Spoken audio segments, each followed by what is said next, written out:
राष्ट्रीय विज्ञान दिनानिमित्त वसंत महाविद्यालयाच्या सायन्स विभागाने आयोजित केलेल्या विज्ञान दिनाच्या कार्यक्रमाचे अध्यक्ष, या कॉलेजचे प्राचार्य माननीय फावडे सर, या कॉलेजचे सर्व सन्माननीय प्राध्यापक वृंद आणि प्रिय विद्यार्थी मित्र, निश्चित आज विज्ञान दिनानिमित्त कॉलेजने आयोजित केलेल्या कार्यक्रमात खरं तर आम्हाला मनोगत व्यक्त करण्याची संधी मिळते. ही खूप आपल्यासाठी आणि तुमच्या माझ्यामध्ये एक संवाद होण्याची एक चांगली संधी आहे. म्हणून आपण सगळं करतो, विचार घेतो, सगळं करतो खरं आहे, परंतु वागतो का अजिबात नाही. म्हणून कार्यक्रमाची सुरुवात मी थोडं जरा वेगळ्या पद्धतीने करण्याची माझी इच्छा आहे.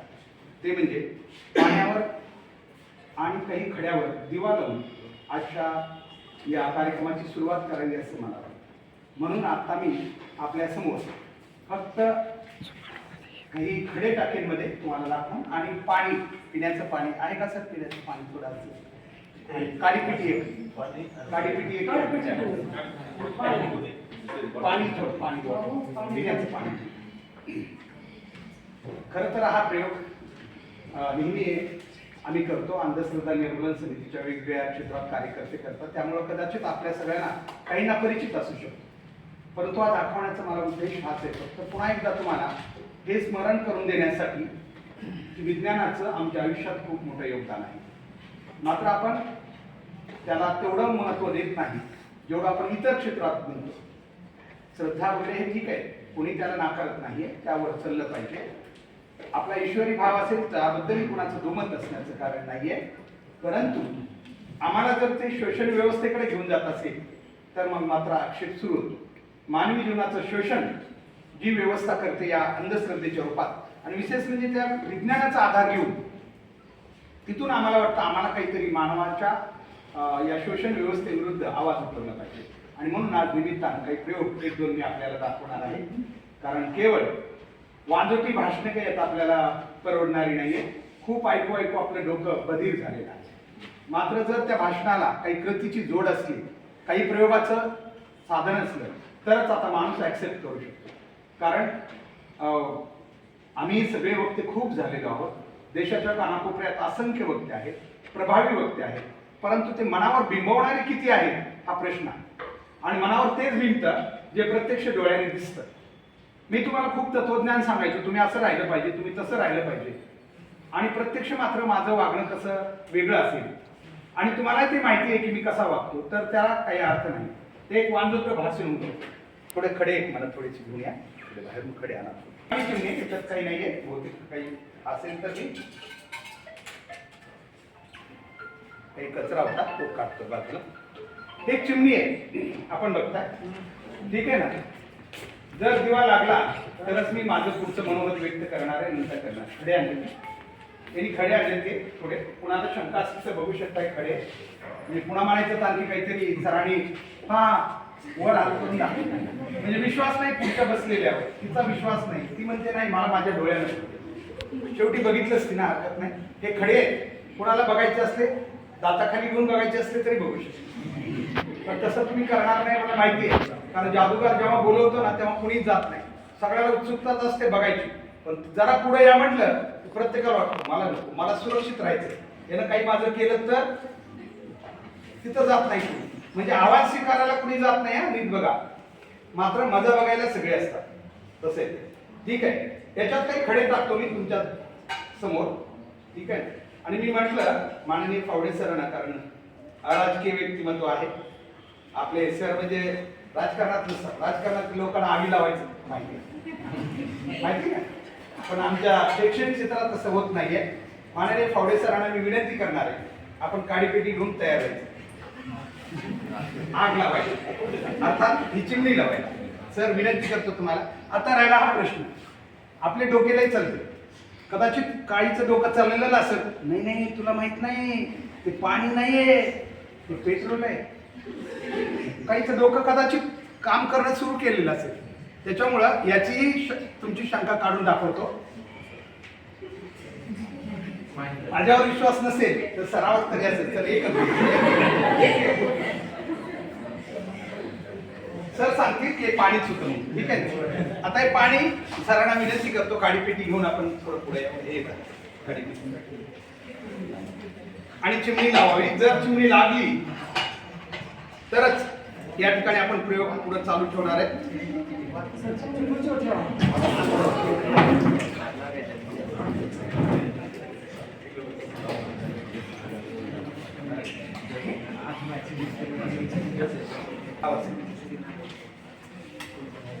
चिमणी लागलेली आहे. खडे आणि पाणी याच्यावर ही चिमणी लागलेली आहे. एक ही आग कधीच विझणार नाही. आता मी विझून ठेवणार आहे इथं लागून, पण हे विझत नाही कधीच. इतकं आहे. पाणी होतं आणि खडे टाकले होते, तुम्ही बघितलेत ना. आता माझ्यासारखा एक चमत्कारिक व्यक्ती, त्याचा प्रसार व्हायला हरकत नाही तुमच्या कॉलेजमधून आता, की सर पाण्यावर दिवा लावू शकतात किंवा अगदी पाण्यावर आता गाडी सुद्धा चालू शकतो. हे होतं तर मग पाण्यावर गाडी सुद्धा चालेल पेट्रोल शिवाय. ठीक आहे ना. तर हा मला सांगा, याबद्दल मुलीपैकी फक्त एकदा विचारतो मी, किती जणांना याचं रहस्य माहिती? कोणी आहे हातवर? मुलीपैकी कोणी आहे? सर सोडून मुलापैकी कोणाला माहिती आहे? सर सोडून कोणाला रहस्य माहिती आहे या प्रयोगाचं? नाही. इतका आपला समाज अंधकार. हे सगळं आपण माहिती असतं आपल्याला, पण आपण खोलात जात नाही. आणि मग होतं सुरू आपल्याला लुटण्याची एक व्यवस्था. आता हे जर मी भगवे कपडे घालून किंवा अन्य धर्माचे कोणतेही कपडे घालून जर मी त्या समाजात गेलो त्या धर्माच्या आणि सांगितलं मी चमत्कारिक व्यक्ती आहे आणि बघा पाण्यावर दिवा लावू शकतो, तर मला सांगा मी त्या घराला पूर्णपणे म्हणजे लुटून नेऊ शकतो पाहिजे तसं. आणि पाहिजे ते आर्थिक असेल कोणत्याही मानसिक काही करू शकतो. कारण जोपर्यंत तुम्हाला काही माहीत नाही तोपर्यंत तुम्ही शून्य आहात. शून्य आहात. तुम्ही किती नॉलेज, तुम्ही PhD घ्या. मी जरा थोडं जपून बोलतो. काय उपयोग आहे? कारण तुम्ही मला पॉइंट आउट करू शकत नाही, तुम्ही मला हेरू शकत नाही. आणि या सोशल व्यवस्थेत बोंधूगिरीमध्ये याच तर गोष्टी आहेत ज्या की खूप मोठ्या प्रमाणात चालू आहेत. आणि या गोष्टी इतक्या मोठ्या प्रमाणात चालतात की तुम्हाला त्याचं भान सुद्धा राहत नाही आणि तुम्ही काही करू बी शकत नाही. हतबल असतात. काही गोष्टीत कसं आहे, आता तुम्ही म्हणता नाही नाही सर मला जर कोणी असं केलं ना तर मी हे करेन ते करेन, तुम्ही म्हणताय करत, पण तुम्हाला ते शक्य होत नाही. कारण एक विनोद सांगतो तुम्हाला. आणि कारण का वेळ आता कल्लोळे सरांना मी थोडा वेळ त्यांना बी थोडं सादरीकरण करायचं, त्यामुळे त्यांनाही वेळ असेल, त्यांचंही प्रेझेंटेशन आहे. एक गोष्ट लक्षात घ्या, आम्ही आहेत ना, आम्ही तंद्रीत राहणारी माणसे. एक मुद्दा हा विनोद मी नेहमी सांगत असतो. हा विनोद किती आहे आणि वास्तविकता किती ते तुम्ही बघायची. माणसं तंद्रीत जातात. तंद्रीत जाणं म्हणजे काय माहितीये? म्हणजे समोरचा बोलतोय ना, काय ऐकून घ्यायचं नाही, आपण आपल्या विचारात राहायचं. त्यामुळे काय होतं, तुमची कॉन्सन्ट्रेशन आहे ज्याला आपण एकाग्रता म्हणतो अजिबात नसते. आणि होतंय काय आता नीट बघा, की लोक आपल्याला कोण काय म्हणतंय हे कधीच आपल्याला कळत नाही. आता जर मी एवढं तुमच्याशी संवाद साधायलो ना, बाहेरून कोणीतरी जर आलाच समजा आणि त्याने मॅ कमी समजा विद्यार्थी असेल तर त्याने विचारलं आत येऊ का वगैरे आणि ते आले, किंवा नाही विचारलं तरी कोणीतरी वेगळा व्यक्ती आला तर तुमच्या सगळ्यांचं लक्ष तिकडे जाणार आहे, माझ्याकडे. म्हणजे किती महत्वाचं बोलत असो तुमची एकाग्रता तिकडे जाते. का? की तुम्ही एका ठिकाणी असू शकत नाही. एक छोटासा विनोद सांगतो. एक गुराख होता आणि तो जनावर राखत थांबला होता. जनावर राखता राखता त्याची जनावरं गेली निघून, कारण तो तंद्रीत गेला आणि जनावरं गेली निघून. थोड्या वेळाने तंद्रीच्या बाहेर आला, बघतो तर जनावरच गायब. म्हणलं आता काय करावं, कारण काहीतरी विचार करत बसला होता ना थोड्या वेळ. जनावर दिसना. थोड्या वेळ तंद्रीच्या बाहेर आला, म्हणला जनावर गेली कुठं. मग त्याला एक शेतकरी दिसला आठवड्यावर. म्हणला याला दिसत असली तर विचारत. ओ म्हणलं माझी जनावर दिसत का? वर द्यायला मोठ्यानं. ती बी तंद्रीतच होतं. सकाळी नवरा बायकोचं घरी भांडण झालेलं असावं आणि तो तंद्रीत होता. विचारलं येणार काय, हे काही उत्तरच देत नव्हता. ती म्हणे माझी जनावर दिसतेत का? उत्तर नाही. त्याने गोफण घेतला, गुंडा घेतला शेतकऱ्याने, मारला इकडं. त्या गुराख्याला वाटलं बोलत नाही, पण जनावर इकडे गेली म्हणून सांगते काय की बघाव तरी जिकडे गुंडा मारलाय तिथं. गुंडा म्हणजे दगड माहिती ना आपल्याला. बघितलं तर सापडली ना जनावर. खूप खुश झाला. म्हणलं याला बक्षीस द्यायचं काय ते. आणि काय द्यायला बक्षीस द्यायला माहिती? लंगडी गाय. त्याकडे एक लंगडी गाय होती खूप दिवसापासून. म्हणला देऊन टाकू कटकट एकदाची. आणि गेला, बघितलं तर ती लंगडत येलेली गाय बघितली तर शेतकऱ्याची बी तंद्रीच उतरली. म्हणला तिथूनच ओरडायला, मी तुझी गाय लंगडी केलीच नाही. ती म्हणला मी कुठं म्हणतो, तुला भेट अजिबात जमत नाही. मला मी तुझी गाय लंगडी केलीच नाही. माणसं एकदा तंद्रीत गेली, कोण कोणाला काय बोलते काही कळत नाही. दोघांचं भांडण गेलं रस्त्यावर. तिकडून येला आता घोडेस्वार थांबवला. म्हणले थांबा आमचं भांडण सोडवा. टीव्हीचं तंद्रीतच होतं.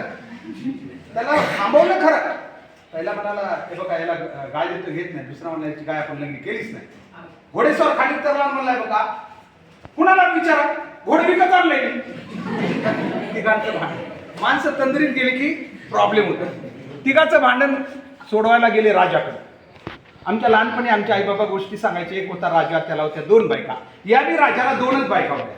आणि प्रॉब्लेम असा झाला होता दोघीची सकाळी कडाक्याचं भांडण झालं होतं. राजाने दोघांनी हाकलून दिलं होतं राजवाड्याच्या बाहेर. आणि राजा असा तंद्रीत इकडून तिकडे चक्रा मारत होता. तर एक तिघं गेली की पहिला म्हणाला महाराज त्याला गाय देखील घेत नाही. दुसरा म्हणाला महाराजाची गाय आपण लंगडी केलीच नाही. तिसरा म्हणाला महाराज वाटलंच तर बिल दाखवतो घोडं विकत आणले मी प्रजेला बोलव वाटलंच तर. राजाने आणखी एक चक्कर मारली कारण तो त्याच्याच तंद्रीत होता. म्हणा अरे तुम्ही तिघं काय प्रजा जरी आली सगळी तरी मी त्या दोघीला आत घेणार. आपली अवस्था बऱ्याच अंशी अशी झाली. बऱ्याच अंशी. हा विनोद बाजूला ठेवूया. पण आपण सुद्धा आपले एवढे टीचर चांगलं शिकवत असताना सुद्धा आपण बऱ्याच वेळा तंद्रीत जातो. असं तंद्रीत कधी जाऊ नका. आता तुम्ही पुढे आला त्यामुळे हा किती हे स्वीकारायचा अवघड आहे. मी सांगत होतो तुम्हाला की शोषण व्यवस्था कुठं काम करते. कारण विज्ञान दिनी तुमचे डोळे उघडावेत आणि तुम्ही काहीतरी चांगल्या एका विचारानं चालवा हा उद्देश. मी पुन्हा सांगतो तुमची कुठली श्रद्धा किंवा तुमचं कुठला बाकी याच्याबद्दल काही देणं घेणं नाहीये. फक्त एवढा प्रॉब्लेम आहे की तुम्ही जर विचार करून नसाल, विवेक नावाची गोष्ट जागी करून जर चालत नसाल तर तुम्हाला फसवण्यासाठी पावलोपावली या समाजामध्ये व्यवस्था केलेली. ज्या त्या व्यवस्थेत मग ती कोणतीही असते ज्याचा जसा उद्देश आहे तसं तुम्हाला तिथं ते बरोबर शोषण व्यवस्थित त्यासाठी थांबलेले असते. आता साध्या गोष्टी असतात पण आपण कधी कधी विचार करतो. आता येताना एकदम आम्ही थांबलो एकदम गाडी माझी थांबली आकाशवाणी. आता विज्ञान दिनी आकाशवाणीनं मी जरा थोडाही झालं. आकाशवाणीनं मला विचारलं कुठं चाललात. मी म्हणलं वसंत महाल. त्यांनी सांगितलं काय कार्यक्रम आहे. मी सांगितलं आज विज्ञान दिनी. काय हरकत नाही.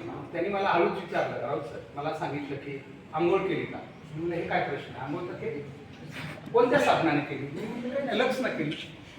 त्यांनी सांगितलं तुम्हाला हे माहिती का जगात किती आंघोळीची साधने. मी म्हणलं नाही माहिती मला. त्यांनी सांगितलं मला जगात 5327 प्रकारचे साबणे. 5327 प्रकारचे आंघोळीची साबणे. आणि असतील म्हणलं कारण माझ्या गावातच जवळजवळ 5-25 तरी एका दुकानात मला आढळतात. बरोबर आहे का आढळतात का नाही. मग 5327 असतील म्हणलं.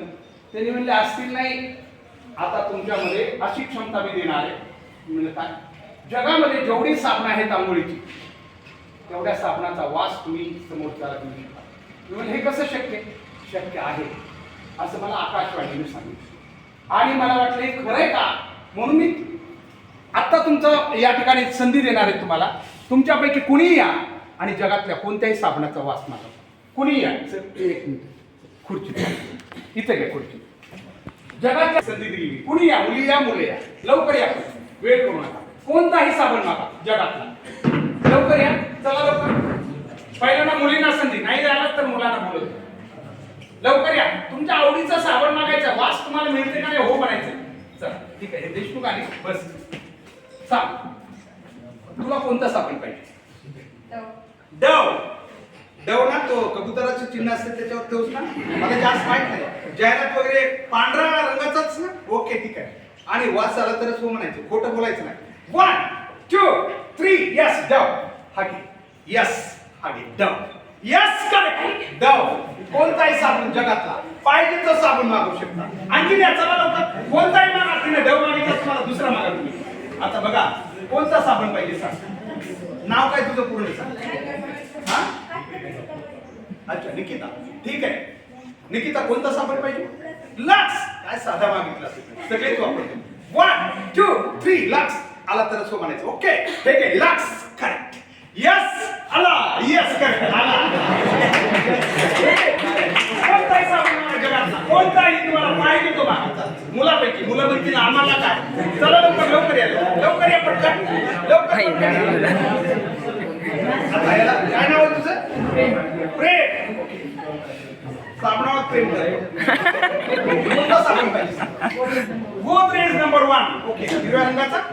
Okay 1 2 3 Godrej number 1. हे गोदरेज नंबर 1 या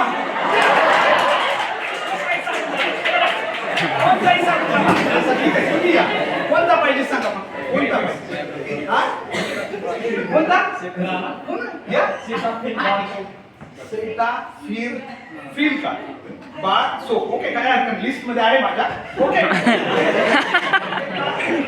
फील बार सो 1 2 3 थोडा अवघड आहे लवकर हे आला यस हा घे यस करेक्ट यस आला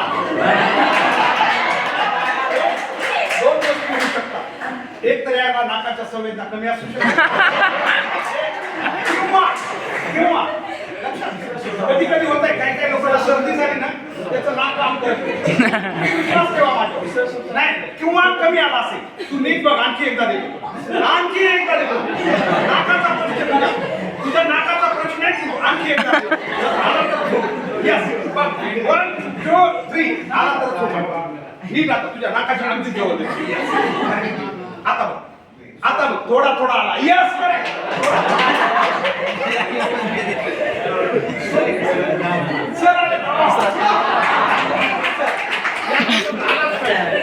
मोती चंदन ओके चंदन लगा देंगे आपको यस 1 2 3 यस आग्याचं चंदन यस यस ओके दुनिया झुकती है झुकाने वाला चाहिए बस दुनिया झुकती है झुकाने वाला चाहिए दोन्ही प्रयोगांचं मी नंतर स्पष्टीकरण देतो आणखी एक प्रयोग नंतर वेळेचा अभाव थोडंसं या ठिकाणी चालू करूया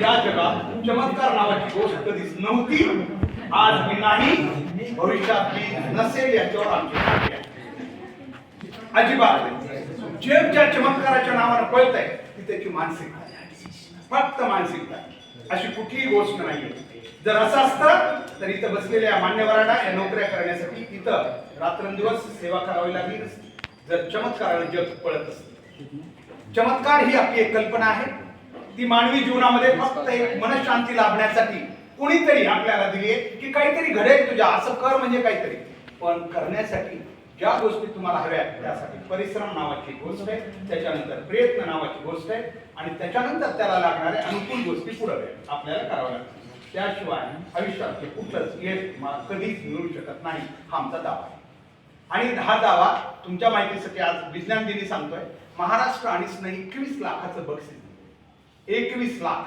जगातला कुठलाही भारत देश नाही जगातला कुठलाही तुम्हाला वाटतो तो चमत्कार करणारा तुमचा आणा आणि आम्ही फक्त बाकी डावे सोडा तो चंद्रावर गेला आणि मंगळावर आला आम्हाला काही नकोय तुमचं आम्ही एक वस्तू फक्त ठेवतो आणि फक्त 1 इंच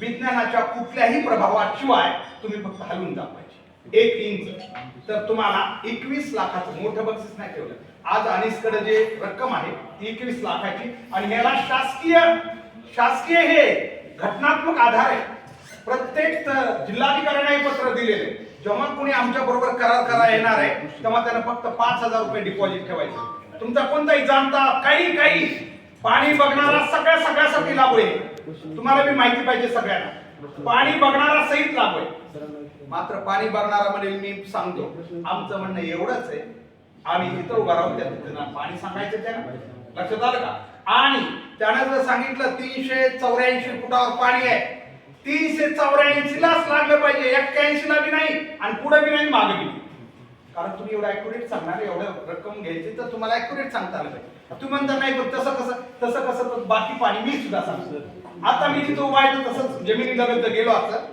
तुम्ही मी सांगेल तेवढं बोर घ्या पाणी नाही लागलं तर फाशी द्या काय बोललो मी वाक्य जबाबदारी बोर किती न्यायचं हे याचं विचारायचं नाही 2000 4000 5000 जवळ चालू देतं होतो तुम्ही म्हणता हे तर वेगळं मग तसं